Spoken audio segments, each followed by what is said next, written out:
इंसान भी भीतर से इतना खाली महसूस करता है कि उसे अपने ही दिल की आवाज़ पर भरोसा नहीं रहता। बाहर सब कुछ चलता रहता है, लोग, रिश्ते, काम, जिम्मेदारियां, लेकिन भीतर जैसे कोई लंबा सन्नाटा पसरा रहता है। उसी सन्नाटे में एक दिन धीरे से ये अनुभव होता है कि जो अकेलापन हमें डराता था, वही हमारे भीतर किसी गहरी खोज का द्वार भी खोल रहा है। ये एहसास अचानक नहीं आता, ये तब आता है जब हम हर दरवाजे पर दस्तक देकर लौट चुके होते हैं और समझ में आता है कि जिस सहारे को हम बाहर खोज रहे थे, उसकी हल्की सी आहट तो हमेशा भीतर थी। यही वो क्षण है जहां अकेलेपन का पथ शुरू होता है और उसी के साथ स्मरण का एक अदृश्य साथी चल पड़ता है। हम बचपन से ही ये सीखते आए हैं कि साथ होना ही सुख है और अकेलापन किसी सजा की तरह है। लेकिन जीवन धीरे धीरे ये समझाता है कि अकेलापन कोई शून्य नहीं, वो एक दर्पण है जिसमें हम पहली बार अपने असली स्वरूप को देख पाते हैं। जब बाहर का शोर कम होता है, तब भीतर की आवाज़ सुनाई देती है। श्रीमद् भगवद गीता में भगवान अर्जुन से कहते हैं कि मनुष्य स्वयं ही अपना मित्र है और स्वयं ही अपना शत्रु। ये वाक्य केवल दर्शन नहीं, जीवन का अनुभव है। जब हम अकेले होते हैं, तब हमारा मन ही हमें या तो गिराता है या उठाता है, और उसी मन को स्थिर करने का सबसे सरल उपाय स्मरण बन जाता है। कोई ऐसा स्मरण जो हमें हमारे अस्तित्व से जोड़ दे, जो हमें ये महसूस कराए कि हम अकेले होकर भी अकेले नहीं हैं। रामचरितमानस में तुलसीदास जी बार बार नाम की महिमा बताते हुए कहते हैं कि ये केवल उच्चारण नहीं, ये एक संबंध है। जब जीवन में सब साथ छोड़ देते हैं, तब यही संबंध मन को थाम लेता है।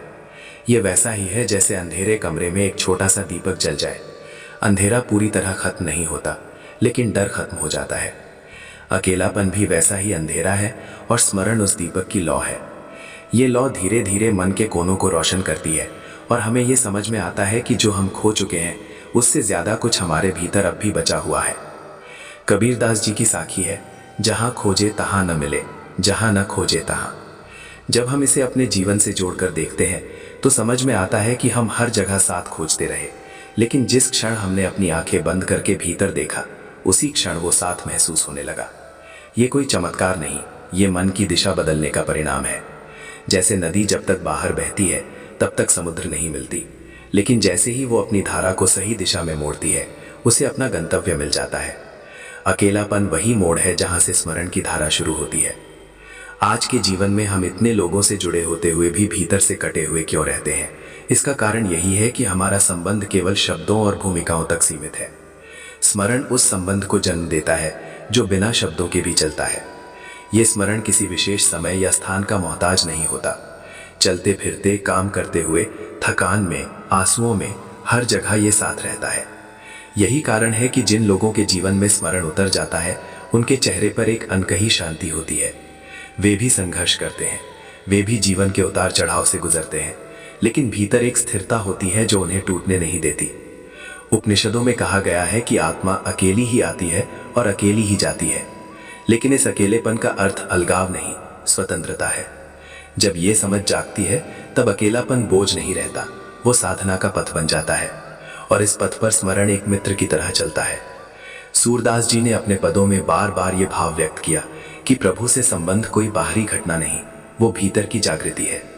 यही जागृति अकेलेपन को तपस्या बना देती है और स्मरण को आनंद। श्री राम ज्ञान मंत्र के माध्यम से बार बार यही भाव साझा करने का प्रयास रहता है कि भक्ति केवल मंदिर या पूजा तक सीमित नहीं है, ये जीवन के हर अनुभव में छिपी हुई है। जब हम अपने अकेलेपन से भागना बंद कर देते हैं और उसे समझने लगते हैं, तब वही अकेलापन हमें स्मरण की ओर ले जाता है। ये स्मरण धीरे धीरे हमारे विचारों को बदलता है, हमारे व्यवहार को कोमल बनाता है और हमारे भीतर करुणा जगाता है। ये कोई बाहरी उपलब्धि नहीं, ये भीतर का परिवर्तन है।